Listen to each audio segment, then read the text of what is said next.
করতে চাচ্ছেন বা করাচ্ছেন বা আপনাদের উদ্দেশ্য ছিল এই অপকর্ম করছে, এর একটা শাস্তি। এই বহিষ্কার কি কোনো শাস্তি? এর তো ধর্ষণের জন্য বিচার হওয়া উচিত। এই দলের যে প্রধান, আপনি দেখেন, আমরা ইসলামে স্পষ্টভাবে আছে মিথ্যা হচ্ছে মহাপাপ। এই মিথ্যা থেকেই কিন্তু সকল অপকর্মের সৃষ্টি হয়। যেমন সিগারেট থেকে নেশায় যায়, ইয়াবা, হিরোইন, ওইটা গাঁজা, কিন্তু যদি প্রথম সিগারেটটা যদি সে না খাইতো আর যাইতো না। এই মিথ্যাই হচ্ছে সব কিছু।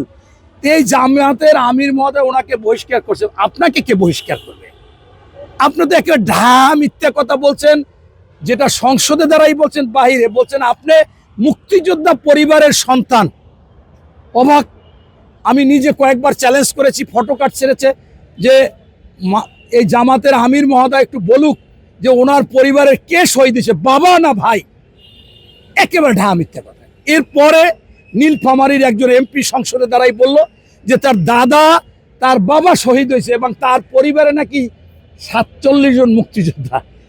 হ্যাঁ, পরিবার হলে মা বাবা ভাই বোন নিয়ে, তাহলে তো ওনার মায়ের অনেক সন্তান হয়েছে। 47 জন যেহেতু মুক্তিযোদ্ধা, তাই না?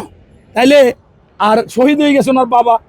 পরে দেখা যায় যে ওনার বাবাও জীবিত, ওনার নাকি স্লিপ অফ টাং।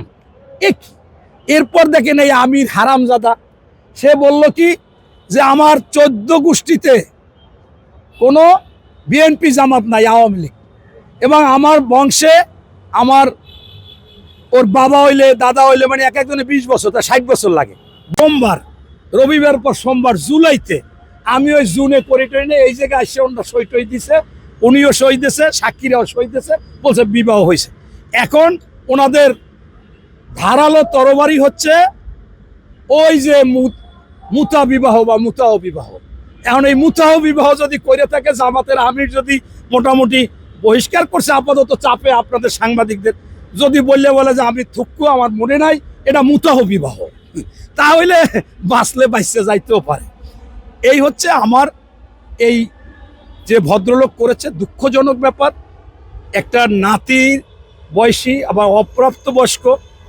আমি একটা বিষয়ে খুশি হয়েছি যে একটা ছাত্রী সংস্থার মেয়ে ওনার পক্ষে গজল গেয়েছিল যে ওনাকে ছোট করতে চাচ্ছে সাংবাদিকরা, ওনাকে এইটা করতে চাচ্ছে।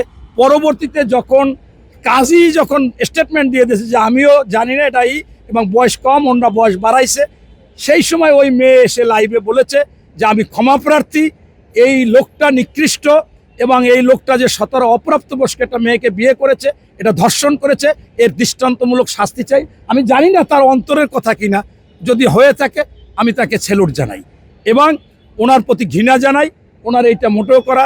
এরপরে দেখলাম যে আপনারা সাংবাদিকরা ওনার বহিষ্কারে ঠেকে নাই, এর মধ্যে আপনারা আবারও লাগাই দিয়েছেন, আরও 2-4টা দেখাইতেছেন যে আগে নাকি আরও করছে, সেইটাও আপনারা ভিডিও ছাড়ছেন। কেবল একটা আমি দেখলাম। তা অর্থাৎ এটা তারাইলে রক্তমজ্জায় একেবারে মিশে গেছে। এটা আমি যেটা বলছিলাম, আমার জামাতরা বটবাহিনীরা খুব গালিগালাজ দেয়, সরাসরি আইয়া 2-1 এমপিও বলে যে আপনি এটা বলতে পারেন, আপনাকে কত ভালোবাসি, আমরা আন্দোলন করেছিলাম একসাথে। আমি একটা কথা বলছিলাম যে ওনারা খুব গৌরব করছে যে তেল সমস্যার সমাধানে আমাদের দেওয়ার সাথে সাথে ম্যাজিকের মতো 1 ঘন্টার মধ্যে সমাধান হয়ে গেছে, আমরা পারি।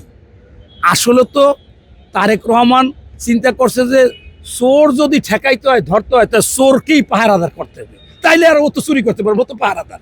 ওই জন্যই তেলের জন্য জামাতে দিয়েছিল। এত ওনরা বোঝে না, ওনরা তো ওই দিনই টকশোতে যাইতেই গরম করে ফেলেছে উনি। তাই আমি বলছিলাম যে এই ধর্ষণ প্রতিরোধ একটা কমিটি করে জামাতের আমির সহ সেক্রেটারি এরা দিলে মোটামুটি, তাইলে আর মনে হয় ধর্ষণ হইতো না, ঠেকাইতে পারতো। এইটা কিন্তু একটা ভালো কাজ হইতো। এতে আবার ওনরা আমার গালিগালাজ দেয়। এই এখন আমি সেকেন্ড পর্বের একটা কথা বলি।